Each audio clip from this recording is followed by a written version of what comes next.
Hello everybody, this is DeanoGTO, and today we're going to be taking a look at a World of Tanks replay of my own in the WZ-111. However, there's a couple of wee things I just need to talk about just beforehand, before I really talk too much about the replay itself. So, to start off with, I'm going to take a couple of shots, backstory shots versus the T-43. Not really much else is going to really happen for the first, say, minute of this game. So, one thing I'm going to be trying to do over the next few weeks, hopefully, on the channel, is I'm going to try and improve the quality of the content and stuff. I'm going to try and make my commentary more understandable for more people, because I have a tendency to talk at like 300 miles an hour, and that is not understandable for probably 95% of people watching the video, so I feel like I should definitely try and work on that. I've been trying to work on it, but it's old habits die hard. That's pretty much the main thing I have to say about that. Moving forward here, get cat caught, but this is the Rain 40T, gets me in the track, and well, I took a big 380 damage hit from the IS to my left, unfortunately, because of the rain managed to get me in the tracks. So, a bit unfortunate. If I had been a wee bit more prepared on the repair, then I potentially could have avoided that, but who knows at this point.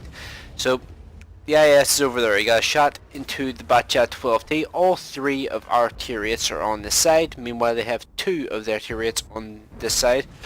And I'm really not sure why both their turrets went to that position. I don't think they expected us to move forward as quickly as this. And part of the reason why I moved forward so quickly, and that was a bit of a whiff, I also got whacked by artillery, but it's only an M44, which means the stun wears off pretty quick. I'm really not sure why they went over this direction, and the reason why I was so quick to get moving forward, and nice kill on the IS, was because I have a consumable which I wouldn't normally mount on the tank installed at the moment, and that is the remove speed governors. And what that does is that allows me to move at, well, is pretty decent amount. Well, it allows me to move with a pretty decent amount of extra speed. And also, important kill on the Rain 40T there, because, well, the Rain 40T is an autoloader with 232 pen. He actually has the highest penetration, I think, in this entire match, so having him removed is really, really useful. Also, the IS-3 shot me with a HE round, so that was interesting. And the IS-3, and yeah, I'm going mental with the mouse here, trying to avoid the guy getting a shot into my, well, cupolas, and he gets ammo rack to finish him off, which is always nice to see, especially to an IS-3, because, well, those things are pretty annoying, honestly, for the most part, because since they were changed to the new version of the HD model, they are very, very well armoured, and it's still really annoying to face them with 175 pen guns. And of course, because 122, this is just what they do, fire on the move, straight into the T-43, because 122s, they're just RNG just loves 122s. Doesn't matter if they're Russian, doesn't matter if they're Chinese, doesn't matter if it's Stalin or if it was Mao. It just doesn't care. If it's a 122, the game loves it. I was actually planning to cliff dive that T-43 at this point, however, T-34-2 has already dealt with him. I almost drove over the top of the T-34-2, so that was lucky. And take a shot towards Type 64. WZ-111 sees that we're moving towards him and goes nope and tries to move away pretty quickly. I reload my gun, kind of balls this moment up here because I was trying to ram him and then go for the shot on the WZ-111. However, it doesn't matter because T-34-2 managed to kill him. At this point, I see I have a shot on this Type 64, so I'm going to take the first shot against him, and that tracks him, keeping him in place. And you're going to see there that, yeah, my engine just got damaged, and that's because I was still running the remove speed governors activated, and that's one of the side effects of that there. Like, thankfully most games in World of Tanks are relatively short these days, so that really doesn't come into play that often. So it's actually a pretty interesting consumable to use. I use it a lot on my KV-5 in particular, because the KV-5, the only real main issue I have with it is it sometimes accelerates a bit slower than I would like, and having the extra 120 horsepower with the KV-5 is actually really, really nice. And here I immediately stick my crew back into action, well, from being stunned, and get the kill on the sorry, my throat's going, on the SU-14-1, and that's him removed from the game. So that's one of the 3 artilleries down. So we know there's an M44 as he hit me earlier, and the M44 is over there. So let's see if we can get a shot into him. I know there's another artillery over here somewhere. Can't see him at the moment. Focus on the M44, get the kill shot. M12 is right in front of me. So at this point I'm basically just hoping the M12 risks a shot. He risks a shot, he misses, and all I need to do is hit him and I'm going to kill him because I'm going to overmatch anywhere on that tank, and well, that's useful. And well, IKV gets shot into me with a heat round, and he is stunned, and I know from experience, dreadful experience driving that tank, that well, it can't aim for shit when it's not stunned. So I have all the confidence in the world of driving up and over that crest and putting a shot into him without getting a shot in return. Without him getting a shot in return, because I'm just like, there's no chance in hell he's going to be aimed in time to shoot me. And at this point I actually noticed I'm on 8 kills and the T-34-2 was on 4 kills.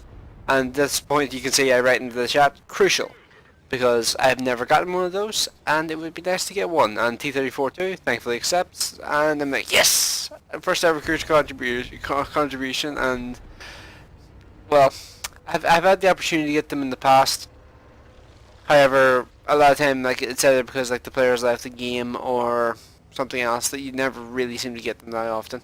So going to move down towards this STRV-74, just to see if I can get the final kill on this guy. Because if I am not able to, then I would just go and cap, because I've no doubt I'd be able to get there for him. And STRV-74 is removed, and we finish that game with 9 kills, 3,414 damage, and just a quick spoiler, the shot that I fired earlier on against T-43, which was from, well, whenever I was, damn it, didn't mean to do that, whenever I was here, firing over here, that shot missed, so 3,414 damage was my damage total, with 1,120 damage by my assistance, and 990 damage back by armor, so not particularly good stats for a heavy tank. However, it doesn't really matter because this tank I've always treated as more of a medium anyway. And honestly, when top tier, this thing versus T-34-3, this thing here wins hands down 9 times out of 10. The T-34-3, I would argue it does better in either equal tiered games or it does better in bottom tier games because it has more mobility more of the time, because this thing here you need to use the remove speed governors in order to get some really decent mobility out of it, or fuel, that's another option as well. T-34-3 doesn't really have that issue, and it also has small cupolas and stuff, so in some scenarios it can be a slightly better vehicle, but for the most part this thing here is pretty much just a medium heavy tank hybrid, and it's really good at it as well. So yeah, let's go on to the post-game stats and take a look at how we did. Okay, so we are back with the stats. So this game was worth an ace tanker, Radley-Walters, Dimitri's medal, I think it's called, something like that, Top Gun, High Caliber, and Crucial Contribution. Was really pleased with this here, genuinely was. And without premium account in this game, I would have made 76,820 credits, and with premium account I made 115,230. However, we will see what that will be after the deductions for, well, running the vehicle, so I'll just be a wee second when I get to that there. 1,466 base experience, 9 kills, 3,414 damage, as you already know. Interestingly, the Type 64 on the enemy team managed exactly 1,337 damage, so elite. And interestingly, the top 4 vehicles on my team were all Chinese. So that's bizarre. Chinese tech tree is really not that common, so it's kind of strange that actually managed to happen. But to balance that out, whoops, didn't mean that. The bottom person in my team as well was also a Chinese vehicle, so I guess that kind of balances that out a wee bit. So yeah. And now we get on to the final report thing. So here is the thing with the 122mm armed tier premiums. They make money, however, it really depends on how well you place your shots as to whether or not you're going to make a lot of money or if you're going to make a small amount of money. So I still made a decent amount of credits there because I was using a premium account at this point in time. However, if I hadn't been running a premium account, I would have lost nearly half of my credit income from that game due to the cost from the ammunition. Because I fired 21 shots and it costs like 1,075 credits per shot whenever you're using a gun like this here. So yeah, you should probably be really careful with the shots you fire and when you fire them when you're using a 122mm gun like this on tier 8 premium, because they can hemorrhage credits if you're not careful with the type of shots you're firing. And by the way, not a single round of premium ammunition was fired there. So this is just the standard rounds right here. So yeah, I think that's pretty much everything I really need to go over, and you might be wondering why I'm going to be making some changes on the channel, trying to be a bit more quality focused. It's because I'm going to be doing this anyway, and I enjoy doing it, so what's the harm in trying to be a wee bit better at it? So yeah, I think that's pretty much everything. Let me know what you guys think in the comment section below, and if you have any sort of suggestions for me as like what I can improve on, I'm trying deliberately to speak slower than I normally would, so hopefully it doesn't sound dumb.